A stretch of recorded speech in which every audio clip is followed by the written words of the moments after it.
এটা আমাদের বাসার ছাদ। এই ছাদে দেখতেই পাচ্ছেন অনেকগুলো লেবু গাছ। লেবু থাকে ধরছে।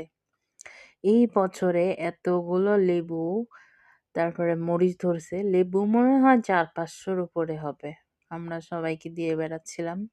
তারপরে এই যে পুঁই শাকের গাছ হচ্ছে আস্তে। এছাড়াও পুঁই শাক বাদেও মরিচের গাছ পাশাপাশি হইছে। অনেকগুলা মরিচ ধরছে।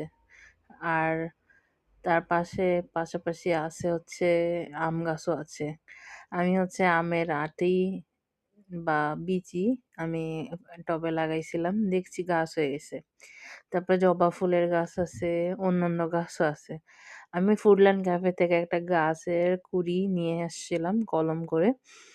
তো দেখি ওখান থেকেও গাছ হয়ে গেছে। মানে এখানে অনেক বেশি রোদ পড়ে। এজন্য রোদের কারণে অনেক গাছ, তারপরে ফুল, জবা ফুল গাছ, ছোট ঔষধি গাছও হইছে। এই যে এগুলা। অনেক বেশি রোদের কারণে, তারপরে পানি, আমাদের গাছ এগুলা। তুলসী গাছও আছে। এই যে এগুলো মরিচ গাছ।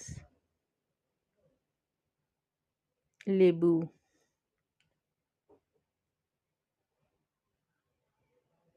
দেখতে পাইছেন? এই যে লেবু হচ্ছে।